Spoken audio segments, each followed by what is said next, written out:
Okay, welcome back.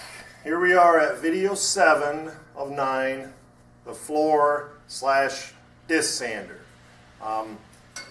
Disc sander's main purpose is to sand the irregular shapes of what we did on video 6, the bandsaw.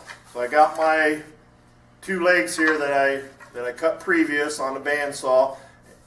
Again, remember I saved my line, so I'm going to sand to the line now. The thing about the disc sander is you want to make sure that the table is at a right angle to the disc. So I've got this tri-square here, set it up against there. If for some reason it was out of right angle or out of square, this lever or wheel here adjusts it. So I put it flat on the table up against the disc. Normally the tri-square will sit right there. The key to the sander is, like all these other machines, keeping your board flat on the table and try to keep it moving. This disc is getting wore out, so it's going to need replaced pretty soon.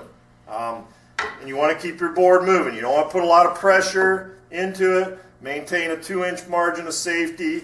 We want to sand on the left side. This disc turns in a counterclockwise direction, so we want to sand on the left side of the center point, keeping the board flat on the table. Not a lot of pressure, okay? Let the disc or the sandpaper do the work. You don't need to force it or help it out.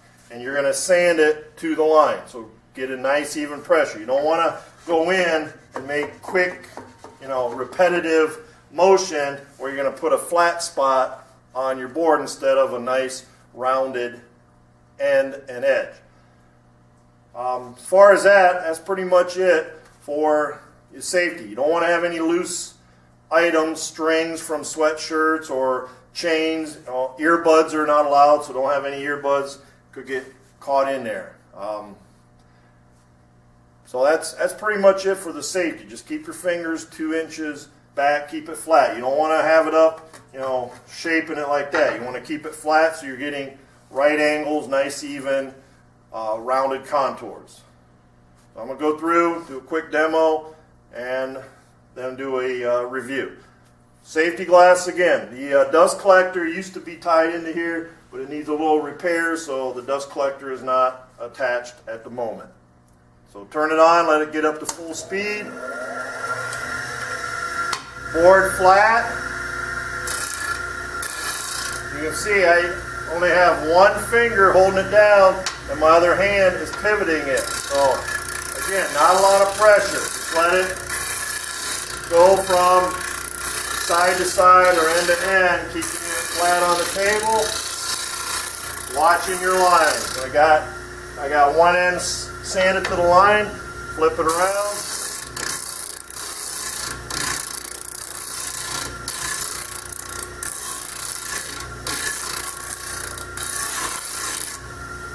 Okay, and there it is, nice even contour. Switch it end to end, do the same thing. And like I said on the bandsaw, the closer you can get to your line without cutting into your line, the less sanding you're going to have to do.